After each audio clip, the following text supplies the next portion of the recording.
Reka dukomere Imana amashyi abageze mu nzu y'Imana, Imana ibahe umugisha. Haleluya. Twaje guhura n'Imana kandi n'Imana igahura natwe. Reka ndeba bamaze guhura n'Imana, abantu bazi ko Imana iri aha hantu, abantu babonye gukora kw'Imana. Haleluya.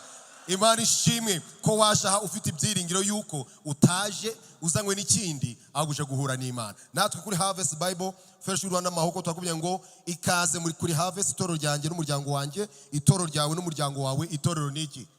N'umuryango. Turi itorero ryizera Bibiliya, rikabwiriza Bibiliya, rikazamura izina rya Kristo hejuru mu kuramya kwaryo.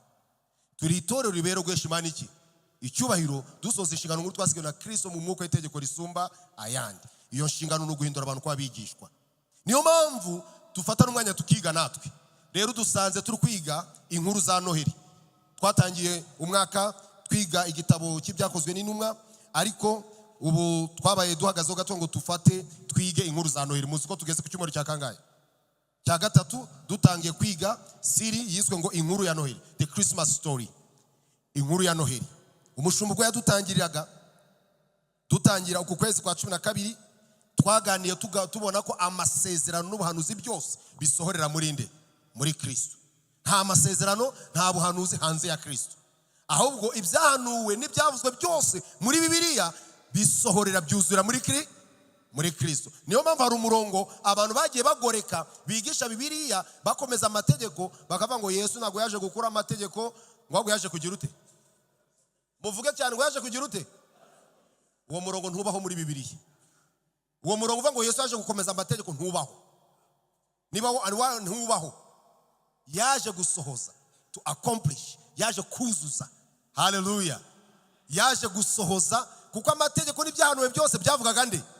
Kristo. Paulo avuga ngo wari umushorera utugeza kuri nde? Kuri Kristo. Niyo mpamvu iyo tugeze kuri Kristo tukamwakira, tuba twakiriye amategeko n'ubuhanuzi bwose. Inkuru ya Noheli rero, umunsi wa mbere twagene umushumba mu masekuru ya Yesu atwibutsa yuko atari amazina gusa, ahubwo bifite igisobanuro. Hari ibintu bitatu by'ingenzi byagaragazaga yuko Yesu yaje gusohoza isezerano Imana yari yahaye Aburahamu ko mu rubyaro rwe arimo amahanga yose azahererwa iki? Umugisha. Ko mu muryango wa Dawidi hazava mu mwami uzima ingoma igihe cyo iminsi yose. Uwo ni Kristo. Kandi ko application bizaba ari mu rubyaro rwa Yuda, ariyo ya miryango 12 y'iki? Ya Isirayeli. Ariko nubwo yavutse mu rubyaro rwa Yuda, aho nazavukira physically, ariko mu buryo bw'umwuka uwije n'isezerano rya Aburahamu natwe tuyigize ute? Turimo. Nizere ko nawe uyu munsi ufite ibyo byiringiro yuko muwo Yesu yaje aje gushaka, nawe ugize ute? Twaye ngo uko yaje agize ute? Ashaka. Muwo Yesu yashakaga nari ndimo, nawe wari urimo. Niyo mpamvu turi hano. Uwo mwami nashimwe. Ku cyumweru twagane n'ubundi ko Yesu ari we sezerano nyasezerano. Amasezerano yandi yose ni meza, ariko isezerano rirenza yandi ni Kristo. Ntabwo Yesu yaje ari impanuka, yari yarahanuwe, byari byaravuzwe azaza ari umwami, ari umutware, azitwa igitangaza, ubutware buzaba ku bitugu bye. Kuvuka kwe bigaragaza gusohora. Iyi nkuru ya Noheli impamvu turi kuyiga ni ukugira ngo kuri Noheli hatazaba kurya no kunywa gusa. Uyu munsi arabatangiye gutaka, bari gufata amacupa bakayamanika ngo bakoze igiti cya Noheli, abandi amavera, abandi mbese buri bantu bari gutangira guhana gahunda. Ariko ntabwo twebwe Noheli ari kurya no kunywa gusa, nabyo birimo. No kuri Noheli tuzarya kandi tuzanywa. Bibwire mugenzi wawe ati tuzarya kandi tuzanywa. Hano rwose tuzarya tuzanywa, kandi buri wese agomba kubigiramo uruhare, turaza kubiganiraho nyuma. Ariko ntabwo ikigendere wari kurya no kunywa gusa, aho ikibanza ni ukubika ku munsi umwe Mesiya Imana yigize iki? Umuntu. Mushumba yarabisobanuye avuga ko mu kwezi kwa gatandatu, betavuga ko ari Yesu yavutse mu kwezi kwa, cyangwa ko Maria yasamye mu kwezi kwa gatandatu, ahubwo mu kwezi kwa gatandatu kw'inda ya Elizabeti. Ariyo mpamvu ku itariki 25 iyo twisiza Noheli ku itariki 25 ugomba kubimenya. Tubisobanura inshuro nyinshi byihuse cyane. Itariki 25 ni itariki yahuriweho, yumvikanyweho, kuko ni itariki mu bwami bw'Abaromani abapagani bizihizaga ibindi bigirwamana, cyane cyane izuba. Abakristo bari bakiri bake, bakavata ngo tujye kwizihiza. Niba bagiye kwizihiza izuba, twebwe umucyo wacu ninde? Ni Kristo. Baba umucyo wacu ni Kristo. Kugira ngo barinde abakristo kujya kwifatanya n'abapagani, bashyiraho ko uwo munsi bo bazajya bibuka ko Yesu yagize ute? Yavutse. None babitangira, none ubukristo buza gutsinda ubupagani. Umunsi wa Noheli ujya hejuru y'uwiki? Icyaha kirimo ni iki? niba abantu bishyizamo abakristo batari ko ntituzi itariki yavutse n'umunsi n'ikigendero kumenya itariki n'umunsi kuko na bamugani n'abasogokuru nkuko mushumba bitugenda abasogokuru n'abasogokuruza ntago tuziye bagize ute na hano hari abantu babatijwe bahawe ko ari ba nyirabunani bose kandi bataravuze ku bunani ntago mubizi ko ari abantu nide yagihereza tariki ya mbere z'ukwa mbere kubera ko iyo bavutse nyayo itagize ute itayizi ikindi nuko abantu batazi iminsi yose ifite ibintu yitirirwa bivuze Monday Sunday Saturday byitirirwa imibumbe y'isi Saturne nuza Mercure n'ibindi ntago rero icyo ari cyo kibazo kuri twebwe ikibazo si umunsi ahubwo ikibazo ni nyiri iminsi haleluya twe twizihiza nyiri iminsi ntago twizihiza iki umunsi ni amazina abantu bita ibintu ni nk'amazina batwise iyo ni adiante hano ku isi ariko ucyo twizihiza twibuka kuri 25 nuko umunsi umwe Imana yigize iki umuntu Kristo avukira hehe mwisi icyo nicyo tugendere nta kindi kuvuka kwe rero bifite icyo bivuze uyu munsi tugira ngo tugane ku kuvuka kwa Yesu kuvuka kwande kwa Yesu turaza gusoma amagambo dusanga muri Luka ubutumwa bwiza bwa Luka igice cya 2 turasoma dore ku murongo wa mbere muri inkuru ya Noheli uyu munsi turavuga ku ivuka rya Yesu Luka ibice 2 some dore ku murongo wa mbere tugeze kuri 14 abafite Bibiliya twihute nyaboneka udafite Bibiliya uyu mwaka rwose ubigira intego ntwongere kubara amacuri utunga ijambo ry'iki ry'Imana gira Bibiliya kuvuka kwa Yesu nuko muri iyo minsi itegeko riva kwa Kaisari Augusto ngo abo mu bihugu bye byose bandikwe uko niko kwandikwa kwa mbere kwabayeho Cornelio ategeka Isiriya bose bajya kwiyandikisha umuntu wese ajya mu mudugudu w'iwabo Yosefu nawe ava i Galilaya mu mudugudu w'i Nazareti ajya i Yudaya mu mudugudu wa Dawidi witwa i Betelehemu kuko yari uwo mu nzu ya Dawidi aho hantu yari mu nzu yande ya Dawidi kugira ngo ibyahanuwe bigize ute bisohore yari mu nzu ya Dawidi no mu muryango we ajya kwiyandikishanya na Mariya uwo yasabye wari utwite bakiriyo igihe cye cyo kubyara kirasohora abyara umuhungu w'imfura amworonsa imyenda y'impinja amuryamisha mu muvure w'inka kuko bari babuze umwanya mu icumbi muri icyo gihugu hariho abungeri bararaga ku gikumba bahindana kurinda umukumbi wabo nuko marayika w'umwami Imana abahagarara iruhande ubwiza bw'umwami burabagirana bubagota impande zose bagira ubwoba bwinshi marayika arababwira ati mwitinya dore ndababwira ubutumwa bwiza bw'umunezero mwinshi uzaba ku bantu bose kuko uyu munsi umukiza abavukiye mu murwa wa Dawidi uzaba Kristo umwami iki nicyo kiri bubabere ikimenyetso nuko muri busange umwana w'uruhinja yoroshwe imyenda y'impinja aryamishwe mu muvure w'inka muri ako kanya haboneka ingabo zo mu ijuru nyinshi ziri kumwe na marayika uwo zisingiza Imana ziti mu ijuru icyubahiro kibe icy'Imana no mu isi amahoro abe mu bo yishimira haleluya mu ijuru icyubahiro kibe icy'Imana no mu isi amahoro abe mu bo yishimira kuvuka kwa Yesu ikihutirwa cyane ngira ngo tuze kuzikana uyu munsi ni intego nkuru dufite ndagira ngo uyandike vuba uzirikane ko ibyo turavuga byose kuvuka kwa Yesu ni ishingiro ryo kwizera kwacu kuvuka kwa Yesu niwo musingi niryo shingiro ryo kwizera kwacu nta Yesu nta bukristo ubukristo buriho kuko Kristo yageze ute yaje kuko Kristo ariho Yesu adahari nta bukristo yuhakanye ko Yesu atari Imana yuhakanye ko Yesu atavutse yuhakanye ko Yesu atigize umuntu buhakanye ubukristo nta Yesu nta musaraba bivuze ngo nta guhuzwa n'Imana nta kungwa n'Imana guhari nta no kungwa na bagenzi bacu nta Yesu nta buzima nta byiringiro nta gakiza nta cyizere muri make Yesu nibyo byose ni ishingiro ryo kwizera kwacu nta Yesu agakiza nta kuko ni watuzaniye agakiza nta Yesu nta bukristo nta Yesu nta musaraba nta Yesu nta buzima nta byiringiro nta cyizere nta gakiza ibyo byose tuba tubibuze kuko Kristo niwe byose haleluya ayo magambo nagira ngo uyazirikane uyafate neza kuko tugiye kureba kuki Yesu yaje akavukira mu isi Imana kuki yigize umuntu kuko ubundi abantu bakomeye b'abahanga babandi b'ibihangange nabo mu isi tuzi ko baba ahantu hakomeye, yego, ariko ngo yisize ubusa arazaza mu isi avukira ahantu hagize ute, hagayitse. Ariko kuki Yesu yavukiye mu isi nibyo turaza kureba, ariko uzirikane yuko Yesu kuvuka kwe, kuza mu isi kwe niryo shingiro ry'agakiza kacu. Nta Yesu nta bukristo, nta Yesu nta musaraba, nta Yesu nta buzima. Hari abantu bariho Yesu yigeze kubwira abafarisayo ati mumeze nk'imva, ugasanga umuntu ariho ariko n'abanyarwanda rigiye bajya bava ngo umuntu yapfuye agize ute, hagaze. Kuko tuyeze kugira ikigisho uvuga ngo ubuzima nyabuzima tubusanga muri nde, muri Kristo. Muribuka uko twigaga igitabo cy'iki cy'abakorosayi, muri Yesu niho hari ubuzima nyabuzima. Rero nta Yesu nta buzima, nta byiringiro, nta gakiza, nta cyizere. Impamvu tugira ibyiringiro, impamvu tugira agakiza, impamvu twizera, tunyura mu ntambara, tunyura mu bigeragezo, nuko tuzi ko Yesu yaje mu isi, arapfa arazuka, urupfu yararutsinze, yaranesheje. Natwe turiho uyu munsi, ariko ejo naho twapfa tuzabaho kubera Yesu Kristo. Haleluya. Kuko niwe buzima bwacu, niwe byiringiro byacu.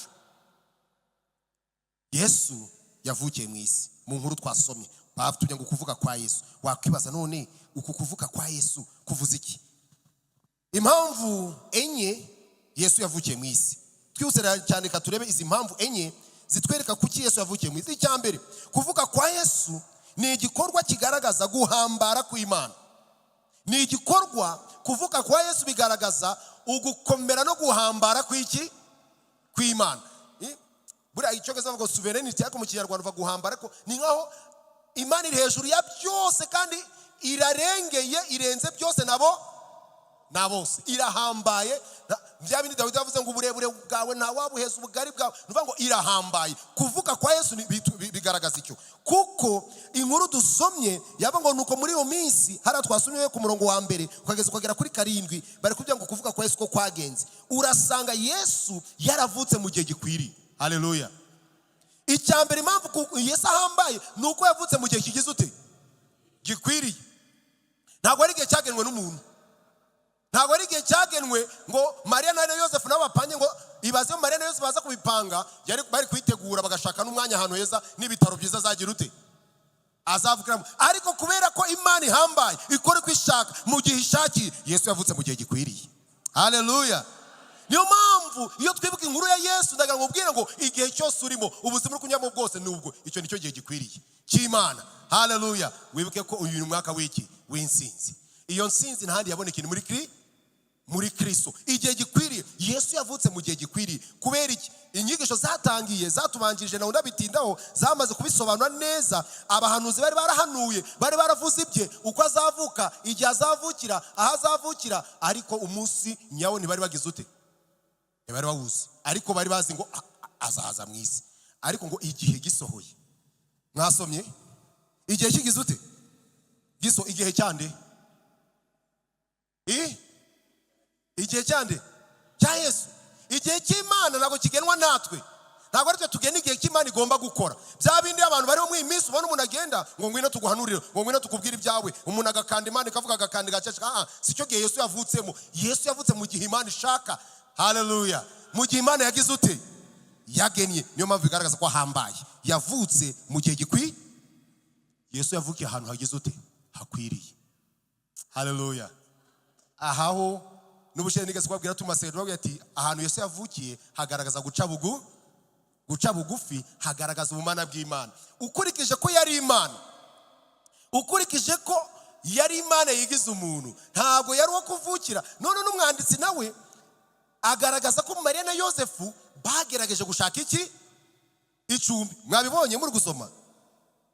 Reba hariya uhereye nko ku murongo wa 4 umanuke wa 5, ngo bajya kwiyandikisha na Mariya uwo yari yagize ute, yarasabye, wari utwite. Bakiri iyo, igihe cye cyo kubyara kigize ute, kirasohora. Igihe cye cyo kubyara, bivuze ngo na Mariya ntabwo yari azi igihe azagira ute, ariko igihe cye cyo kubyara kirasohora. Bagiye kwiyandikisha, ntabwo yari abiteganyije, ariko kirasohora. Baragerageza, bakora nk'abantu, bashaka ngo abyare, bashakira aho babyara, ariko barahabura. Kubera iki? Ku murongo wa 7, abyara umwana w'imfura, amworosa imyenda y'iminja, amuryamisha mu muvure w'inka, kuko bari babuze umwanya mw'icumbi. Nk'abana b'abantu bumvaga ko Yesu agomba kuvukira ahantu heza mw'icumbi, bafite ibikenewe byose, ariko Imana yo yari yagennye ahantu hagize ute, hakwiriye, mu kiraro cy'inka, ahantu haciriritse.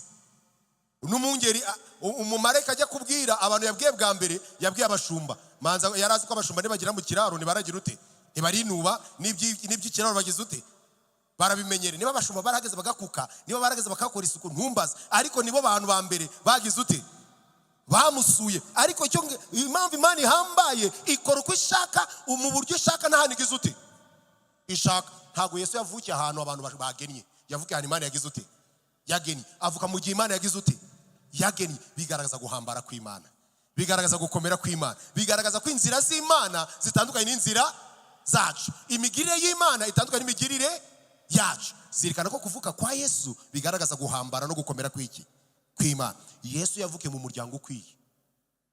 Ntabwo Imana yibishye itoranya Mariya nande na Yosefu. Yavukiye mu muryango ukwiye. Hari ibitabo bamwe basoma ugasanga ngo hari imiryango wasangaga inkuru zindi bandika z'amateka ko hari imiryango y'ibwami, kwa bavuze ngo azavuka mu muryango wa Dawidi, wasanga hari abantu bagiye ngo bimeza neza, bazi ko muri iyo miryango nyine y'ibwami ikomeye yari azagira ute, azavukira. Ariko Imana igiye gutoranya, itoranya Yosefu, itoranya nde, Mariya. Ariyo mpamvu batubwiye ngo Mariya urahirwa, ahiriwe kuko yabyaye umukiza, yabyaye umukiza, yabaye inzira. Imana yanyuze mu yigira umuntu. Yesu yavukiye mu muryango watoranyijwe ugenwa n'Imana, kubera ko uyu Yosefu Imana yarize umutima we. Wibuka ubwo amenya ko Mariya atwite, yashatse kumubenga. Imana marayika aramusanga, toya, inda atwite ni yiki? Ariko yashatse kumubenga gute? Bigaragaza ngo n'ubundi Imana yatoranyije umuntu w'inyangamugayo, yari isanze umutima we. Mariya yari imizi. Mariya avuga ati ariko none ko ntari naryamana n'umugabo, sawa, ko ntari naryamana n'iki? Muri iki kinyejana cyacu ni bangahe twakwatura gutyo? Yavukiye mu muryango ugize ute, ukwiriye. Watoranijwe n'iki? N'Imana. Watoranijwe n'Imana, watoranijwe n'Imana. Ntabwo Yesu ko yaravuge kwa Mariya na Yosefu ari impanuka, ntabwo ari impanuka. Uko Yesu atari impanuka, niko nawe utari iki, utari impanuka. Haleluya. Kuko nawe wabayeho mu mugambi w'iki, w'Imana. Natwe turiho, nanjye uva kubw'Imana, kubera ko nitwa kubw'Imana ubwo bise natwe turiho kubw'Imana, kuko ni Imana yabigennye. Ni Imana yagennye ko tuba kandi uwo muryango aho wavukiye, abo babyeyi bawe, Imana nibo bari bakwiriye kugira ute, kukubyara. Babandi mujya no gukora ubukwe mukanga ababyeyi banyu mukabashya kurane, muribeshya cyane. Na Yesu yavukiye mu muryango ukwiriye, nawe aho wavukiye niwo muryango wari ugize ute, wari ukwiriye. Igikubiye muri ibyo byose, Yesu yavutse hashize imyaka 700. Mika yarahanuye, uza gusoma Mika ibice 5:2. Mika yarabihanuye avuga ngo Beteli, ngo nawe Beteli umuntu muto muri wowe n'umukiza azagira ute, azavukira. Hacamo imyaka 700. Muri mwebwe ninde wavutse ahazavukira hazwi, amazina bazagira ute, bazamwita ahagize ute, hazwi, karakteri y'ababyeyi be bazamubyara igize ute, izwi. Ni bande? Yesu arahambaye. Haleluya.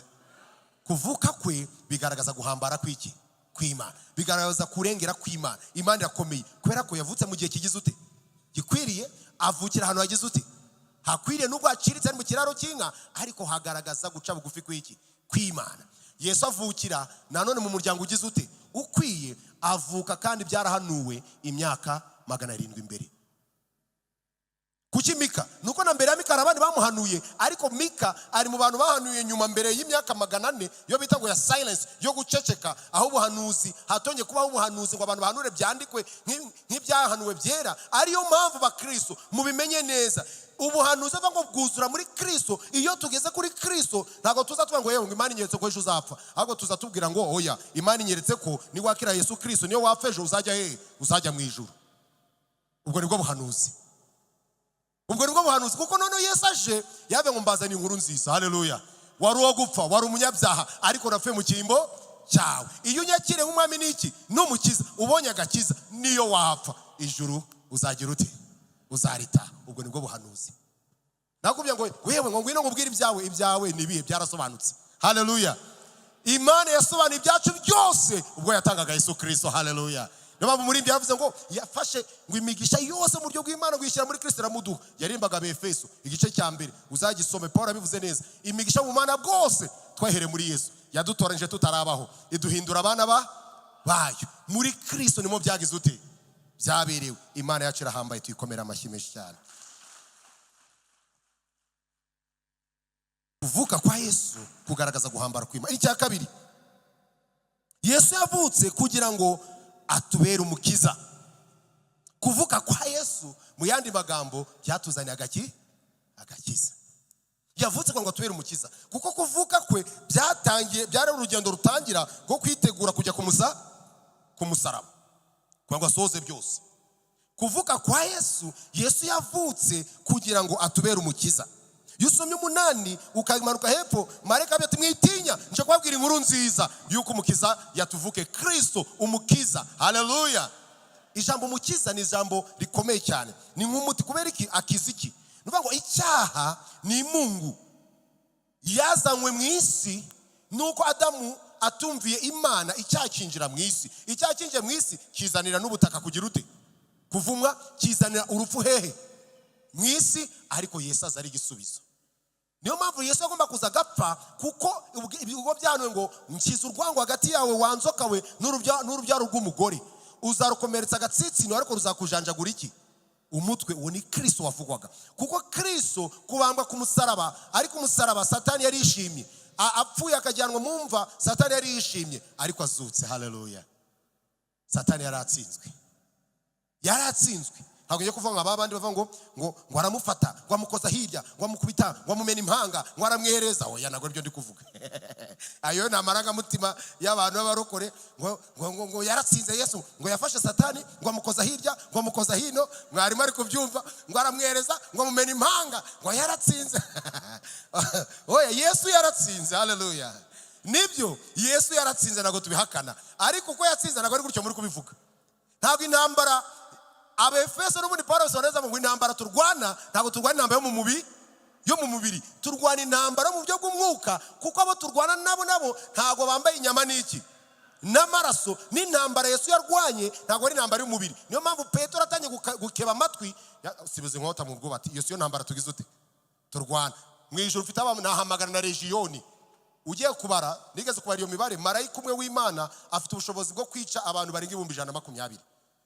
None avuze ngo legiyoni wajya kubara yabaga igizwe n'ingabo zirenga 600. Ukibaza marayika ukubye imibare wasanga marayika w'Imana nk'abagize legiyoni bamanutse batsemba isi yose. Ariko Yesu yahisemo guca bugufi, avukira ahantu hagahitse, avukira mu muryango w'abantu baciye bugufi, abaho nk'umuntu kugira ngo atubere umukiza. Haleluya. Kugira ngo atubere umukiza. Nuvuga ngo kuvuka kwa Yesu no kuboneka kwa gakiza kacu. Yavukiye mu isi kugira ngo atubere umukiza. Umukiza udukiza iki? Icyaha. Kuko nta kintu ubundi icyaha iyo ujya kugisobanura ni to miss the mark, no guhusha iki? Intego. Guhusha intego icyo twaremewe guhesha Imana iki? Icyubahiro. Iyo ukoze icyaha ubutandukanye n'ubushake bw'iki? Bw'Imana. Nyuma y'icyaha hariho urwango, hari umworera hagati y'abantu n'iki? N'Imana. None viziyo y'Imana kwari kongera kwiyunga n'abantu n'ibintu byose. Kristo araza. Umusaraba ugizwe n'ibiti bibiri. Igiti gihagaze kigaragaza ko tunzwe n'iki? N'Imana. Igiti gitambitse tunzwe n'abantu n'ibyaremwe byose. Ntabwo Yesu yaje ngo amenye abandi ngo atwunge n'Imana uvuga ngo nje narakijijwe nibera mu Mana, iby'isi simbireba. Urukubeshya, uracyari ku isi. Ahubwo Yesu yatunze n'Imana atungana abagenzi bacu. Niyo mpamvu dutegetswe kubabarira, kuko natwe twagize ute? Twababariwe tutatwasaba n'iki? Abakristo ubwo noneho twebwe dutegetswe, dusabwa no kubabarira abatadusabye iki? Imbabazi. Ntabwo ngo nzate ngo nose ngo yazinsabye. Wewe Yesu yakubariye wazisabye. Tukiri abanyabyaha, Kristo yapfuye ku bwacu. Nitwe twasabye Imana ngo ivuke sivukire mu isi, ahubwo Imana niyo yarebye ko bikwiriye yuko yiyunga natwe. Yesu araza asibomworera udutandukanya n'Imana. Niyo mpamvu umusaraba wahindutse ikiraro kiduhuza n'iki? N'Imana. Ariko ntabwo tujya twenyine, tujyana n'abagenzi bacu. Iyo umaze kungwa n'Imana, numara kumwemera nk'umukiza wawe, uhamye mu bandi byo agukoreye. ako kantu mujye mugafata mu babibutse. Uhamye mu bandi ibyo agukoreye, apana yagize ute, yagukoreye, agukoreye. Ako kanshi mara kwizera atangira byate arampinduye. Uziko mbonye umunezero, nari narabuze amahoro ndayabonye, nari narabuze ibyishimo ngize ute, tangira uhamye. Guhamya, tangira uhamye ibyo Yesu agize ute, agukoreye, akoze mu buzima bwawe, azanye amahoro, azanye umunezero, akuyeho urwango, aguhaye ibyishimo, aguhaye amahoro. Hamya mu bandi. Haleluya. Kuko agakiza kagize ute, karabonetse muri Yesu Kristo. Iyo yindi mpamvu yatumye saza. Icyambere twabonye ko yaje mu rwego rwo kugaragaza guhambara no gukomera kw'Imana. Kabiri, yaje kugira ngo atubere agakiza, adukize icyaha n'ingaruka z'icyaha, kuko icyaha gifite ingaruka zihageze gitugiraho. Ibyaha byacu, kubw'ibyaha byacu twarabo gupfa dutandukanijwe n'iki, n'Imana.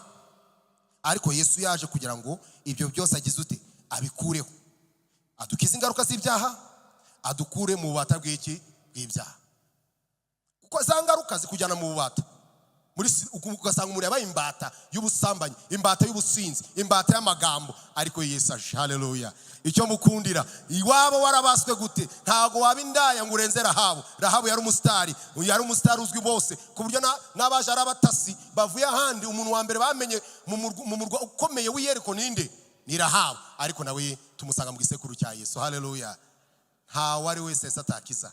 Ba Dawidi bavushije amaraso, ariko nabo Yesu abatubura nafite umutima. Sawuli n'abandi, Sawuli bica Stefano bati mumwice vuba tujye kwica n'abandi, ariko nawe yahindutse umukozi w'Imana. Aho uri hose, ibyo ukora byose, Yesu aragukunda. Icyo yanga ni ibyaha byawe. Numwakira nk'umwami n'umukiza, aragukiza, araguha agakiza, arakuruhura, arakubabarira. Abantu twebwe twakubamba, twagucira urubanza, tukakumanika, tukagutera imisumari, ariko Yesu yarabambwe ku bwawe.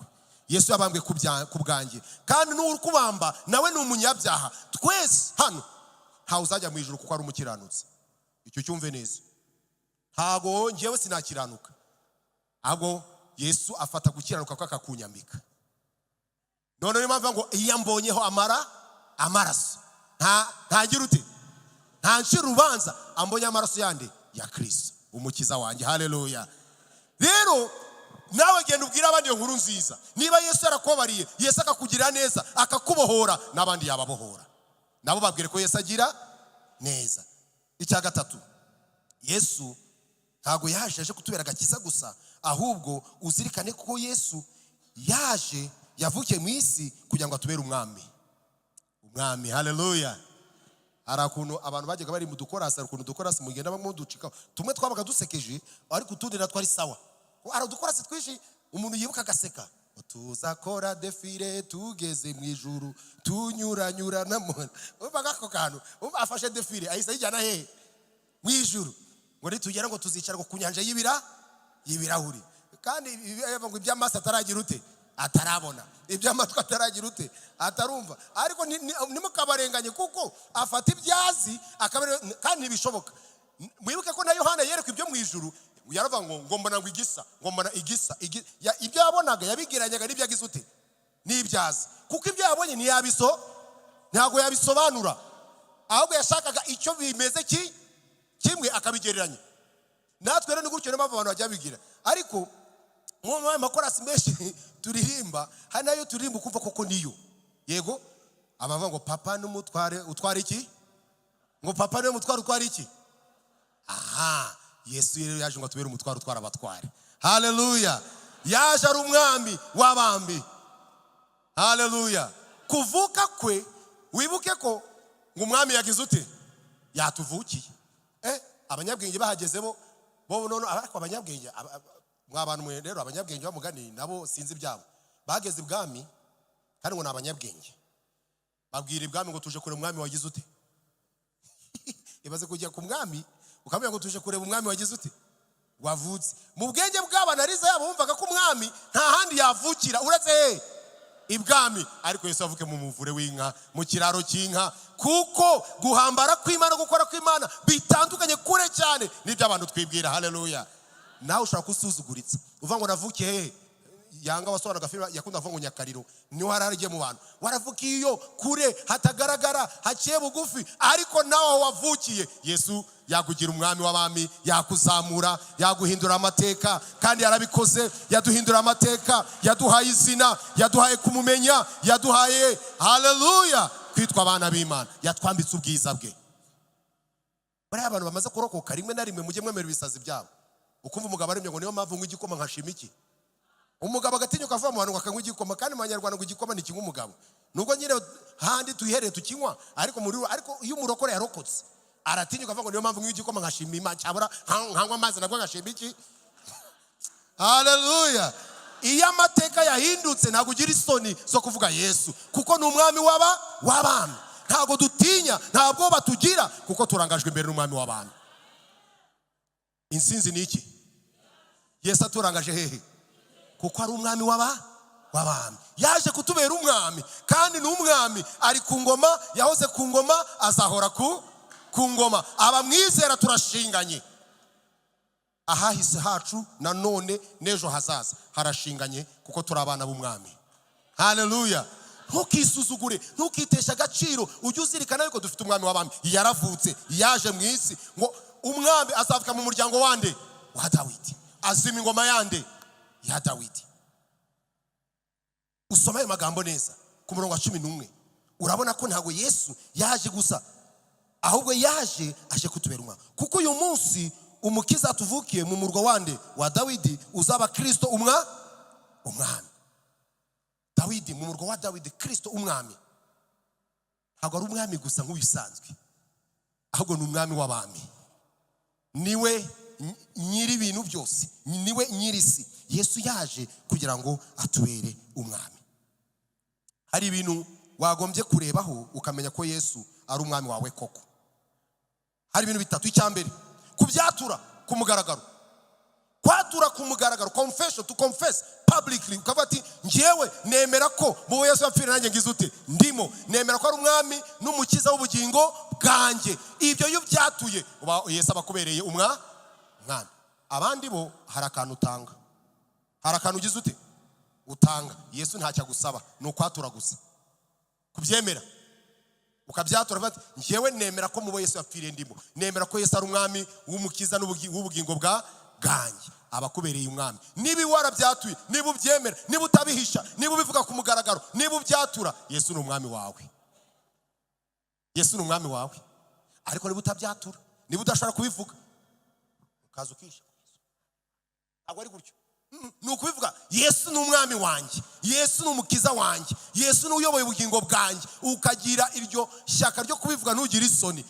Uri umwana w'Imana, ijuru ni iryawe, agakiza ni akawe, ntakagira ugutera ubwoba niba ibyo byatura. Icya kabiri, si ukwatura gusa, gukora ubushake bwe.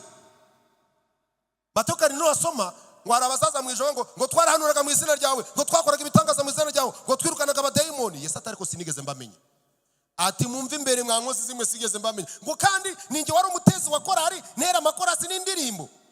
Atari ko sinigeze ngira ute, ninjye wari umuhanuzi y'abandi bahanuzi. Ibuka ko ari njye wanyuzaga abantu mu idirishya, nibuka wa mudamu napfuye imisatsi, nibuka atari ko sinigeze ngira ute ntumenya. Ariko Mana ntabwo uzi harero z'imirambaro nateye, ninjye watera ngo harero z'imirambaro, ntabwo nigeze ngira ute. Kwiriba rya Yakobo n'ahandi na Kanyarira n'ahandi hose ni byiza rwose musenyi. Ariko si Yesu aravuga ati ntabwo bavuga mwami mwami ari bazajya mu ijuru keretse abakora ibyo data agize ute ashaka.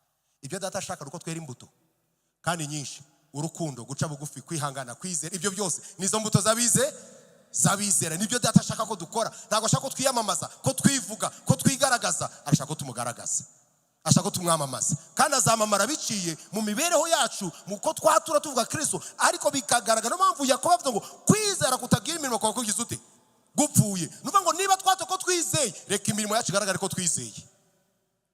Ejo muri kwino tuzatu gutanga amaturo y'amashimwe, amaturo gushikira umurimo w'Imana. Aho impamvu tubihuza na Noheli nuko ni response. Uvuga ngo niba amaze kumenya. Ubundi iyo twigisha hano muri Avesi Theology cyo gutanga, iyo twigisha ntabwo dutanga kwera imibare. Ni cyacumi, ntabwo twari cyacumi ngo wabonye igihumbi ngo ni 100. Niba ubara gutyo uracyari umupagani, uracyari hasi, kuko ntabwo dutanga icyacumi mu mibare. Ntabwo tugomba gucanga icyacumi kuko ari itegeko, kuko twebwe ntabwo tugenda ku mategeko yanditse ku mabuye, tugenda ku mategeko yanditse ku mutima. Ntabwo icyacumi cyabayeho kujye cya Mose. na mbere n'Aburahamu baragitanzwa kuki bagitanze nta tegeko ryabategeka kugitanga ahubwo ni umutima uzirikana ibyo Imana yagize ute yakoze. Aburahamu yuko ko nabagitanze amaze gutabaruka avuye hehe ku rugamba ahurana na Melkisedeki arakimuha. Ese twebwe Imana yaturinze umwaka wose, Imana yakugiriye neza, wagomye kuzanga none ndagushima ngo haye umutima wanjye. None ubundi umutima wawe ninde wari ufite? Ninde wari ufite umutima wawe? Ubundi ninde wari ufite?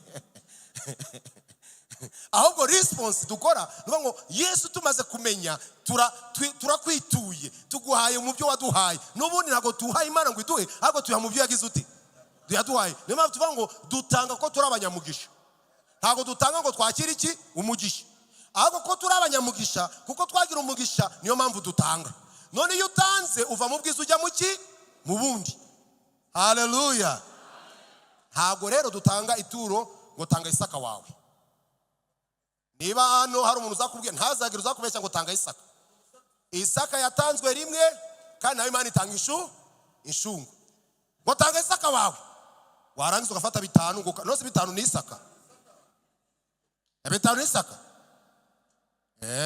Fata wa mwana wawe umutange turebe. Kandi we no ntabwo ari kumutanga pastor ubu bivuze bamuguha. Usabye ngo batanga abana. Baba kuzana babo iki abantu basigaye barabataye kwa pastor zabona ibyo kurya reka mujyaneyo. Yamuzana nigeze kwa na Mr. Ibu Imani muheruko ridashaje gutura mu rusengero azana umwana mu kibase kinini. Amusigamo ngo niyo turatanze. Nawe niko yabigenze kuko yari yamunaniye. Abati handi bamushobora ni ku rusengero. Ni ku rusengero kamujyane muturi. Ntabwo ari ibyo. Wibuke ko Isaka yagombaga gutambwa akagira ute? Akicwa. Ntabwo yagomba kuko inshu habonetse incungu ishushanya Kristo. Isaka yagombaga gupfa umubabwe bagatwika umubabu ukazamuka. Ntabwo yari gutangwa ngo ajye mu rusengero ngo ajye gukorera Imana nka Samweli. Yari kuba igitambo. Rero ntabwo twe dutanga muri ubwo buryo. Ngo rero ngo ishinganishe. Itoro ryo kwishinganisha. Niba nawe ukiri hano ukemera amaturo kwishinganisha upfukame tugusengere. Ntutatuye kuri utari wizera Yesu, niduhamagara bo kwizera nawe uhaguruke. Niba wumva ko nawe ugifite kwishinganisha ko watanze ituro, niduhamagara bo kwihana nabo nawe uhaguruke. Ni ikimenyetso ko utarwakizwa. Ituro ryatanzwe n'Imana, igitambo cyatanzwe n'Imana ni Kristo. Igitambo kimwe kizima cyera gishimwa n'Imana ni Kristo. Imana yaramutanze, yarashe, yaravutse, akura mu isi, akora shimwa n'Imana n'abantu, arabambwa ku musaraba, arapfa, arazuka. Ni umwami iteka ryose. Haleluya. Nta bundi bwishingizi dufite uretse Kristo. Iyo turyamye nijoro abatubereye maso, iyo tugenda mu muhanda abatubereye maso, kwa muganga no ku bitaro byo kwa muganga turwaye abatubereye maso. Aho niho nanyura mu gikombe cy'igice cy'urupfu sinzati kuri kumwe nanjye. Ibyo nibyo byiringiro byacu. Abatunze amafaranga barapfa bakagenda. Ari amafaranga ntabwo abakire bapfa, ariko kuko atari amafaranga nabo barapfa bakagira ute? N'umukene agapfa akagenda. Ariko abizera bo ntabwo dupfa turasinzira. Icyo nacyo ni ikindi tuziga, duva mu buzima mwe tujya muki mu bundi. Yesu yaje kutubera umwami. Icya gatatu kikubwira ko Yesu ari umwami w'ubuzima bwawe, uretse kuba ubyatura, uretse kuba ukora ibyo ushaka, ni ukugira umutima we, kugira umutima wa Kristo. Paulo yandika Efeso ngo mugire wa mutima wari muri Kristo. Uwo nubwo yabashe kugira kamera k'umuntu, yicishe bugufi, ntiyanga gupfa, araganduka. Ariko Kristo bigaragaza guca bugufi. Kristo yaraje ngo data narakubahishije mu isi, nawe nyubahishe. Yakoze ubushake bw'iki? Bw'Imana. Umutima wa Kristo no kugira imitekerereze ya Kristo. Nukugira imitekerereze ya Kristo, nukugira ibyifuzo byande bya Kristo. Ibyifuzo bya Kristo ruvuga ngo Mana bababarire kuko batazi icyo bagira ute. Bana banze banyu bice ubamare hoya. Hari n'abantu bafata Bibiliya agasoma Dawidi ari gusenga gutyo nawe akabizana ngo Dawidi ntiyabisenze se. Bibiliya iyo twigisha Bibiliya tugira ibintu bikomeza n'ibidakomeza. Iyo tuje mu isano rya kera harimo ibintu bigera mu isano rishya bikaba converted nabyo bigahinduka. Urugero, ijisho riho rigwirindi, iryinyo riho rigwirindi, mugenzo nagukubita ari umukubiti, nagucaka bakora mu kiki akandi. Ayo mategeko wayasanga mu isano rya kera. Ariko Yesu ava ngo hoya, niba gukubita urushyi uhindure hehe? Umwanzi wa nasonzo yirute umugaburire. Uwo niwe Kristo twizera. Nukuneshesha ikibi icyiza. Uwo ni umutima wa Kristo. Umutima wa Kristo ni umutima wo kwizera, ni umutima wo kugira neza, ni umutima wo guca bugufi, ni umutima wo kwihangana, ni uw'urukundo, ni ubumwe. Uwo ni umutima wande wa Kristo. Nibyo byifuzo bya Kristo. Nitwifuriza abanzi bacu gupfa, nitubifuriza inabi. Icyanyuma aricyo cya kane cyatumye saza yavukiye mu isi kugira ngo aduhe amahoro. Aduhe iki? Amahoro abe mu isi, amahoro abe mu yishimira. Haleluya. Yavutse kugira ngo aduhe iki? Amahoro. Iyo usomye uhere kuri 12 ukamanuka ukageza 18 twarangirije, aho baririmbye indirimbo abamarika bamaze kubahumuriza, nta kindi bifurije abantu uretse amahoro y'Imana. Muri ako kanya 13 haboneka ingabo zo mu ijuru nyinshi ziri kumwe na marayika uwo, zisingiza Imana ziti, mu ijuru icyubahiro kibi cy'Imana, no mu isi amahoro abe mu bo yigize ute? Yishimire. Niba hari ikintu cya mbere ku isi kibuze, ni amahoro. Isi nta mahoro ifite. Buriya hari abantu hano ujye ubona ukabona ari kwifuza kuba nka mugenzi uko abayeho. Abanyarwanda baravuga ngo ingendo y'indigira ute? Hari umurimbyi yabaye Butarikera twamita ngo gahinda k'inkoko, yajyaga arimba afite indirimbo ngo gahinda k'inkoko, kamenya n'inkinki yagize ute? Yatoreyemo. Wakakanya ushaka kwifuza ibya mugenzi wawe babiguha, ukazinduka umujya tifata ibyawe. Narinzi ko ibyo bitenge wambara nanjye nabyambara, naho burya nako gahinda ubyambariyeho. Burya nuwo mubabaro ugize ute? Ubyambariyeho. Amahoro abe mu bagize ute? Yishimira. Haleluya. Aya ni amahoro yo mu mutima. Ni ya mahoro umuntu agira no mu gihe cy'ibyago, no mu gihe cy'amakuba. Cyajya baravuze ngo udapfuye turashize we. Umuntu agira amahoro. Umushumba yabigarutse yarabivuze, ni ubushakashatsi bwakozwe n'abaganga basanzwe batari n'abakristo. Bagaragaza yuko abakristo no mu gupfa kwabo bapfa bafite umunezero. Ntago bapfa bahangayitse basambagurika banduranya. Hari umuntu ujya gupfa kanduranya kabavuruga mwese, bama kajyana bati weho no kuntumbe yanjye ntuzagira ute? Ntuzahagere weho ntibazaguha iki? Injewe iyo myenda yanjye manze munayitwika mutazayambara. Umuntu akamanza kanduranya agapfa yabavuruze. Ariko abakristo barasinzira. Kuko amahoro Yesu atanga ni ya mahoro tugira no mu rupfu, ni ya mahoro tugira no mu burwayi, ni ya mahoro tugira niyo byakomeye. Ibibazo ntabwo bivuze ko ibibazo biraza mu rugo mukicara ngo atari ko reka dusenga Imana ikabahereza umunezero n'amahoro. Kuko amahoro agomba kuba mu bo Imana igize ute? Yishimira. Abimana yishimira ni babandi bakira gakiza, bamaze kwakira Kristo mwami n'iki n'umukiza. Arimo Yohana yabivuze neza. Icyakora bamwemeye bose bakizera izina rye, yabahaye ubushobozi bwo kubana biki b'Imana. Abo nibo bafite ayo mahoro atagurwa n'ikindi kintu cyose. Pastor Ramuzi Sibomana Andrigeze kujyana itumba bari kugurisha igitanda, icyo gihe bakibarega 700. Aramwegera ati, none si kino gitanda y'umuntu akiguze n'ibitotsi murabimuha? Ati murabimuha? Ati reka da. Ubwo natwe sinzi twagiye ara muri Kigali muri za Simba hepfo kuri Nuza T2000 tuhasanga igitanda cya $5,000,000. Ubwo natwe tubaza umutipe, none si kino gitanda iyo umuntu akiguze nibura mumuhereza ubwishingizi bw'ibitotsi? Nawe araseka cyane ati none utusha no kukiryama urukurira. Ariko Imana ishimwe ku bwa Kristo. Amahoro ibintu bitaduha Kristo agize ute? Arayaduha. Ntabwo bivuze ko ibintu ari bibi, ibintu ni byiza. Mutazamera nk'abandi nanone usanga bakunda kuba mu buzima bubi gusa ni kandi wakire Kristo aguhaye amahoro. Ariko amahoro tuvuga ni ya mahoro na bya bintu iyo bigiye. Kuko umuhanga yaravuze ngo ubutunzi ngo bujya buyambika amababa bukagira ute? Bukaguruka bukagenda. Ariko Yesu turasigarana. Haleluya.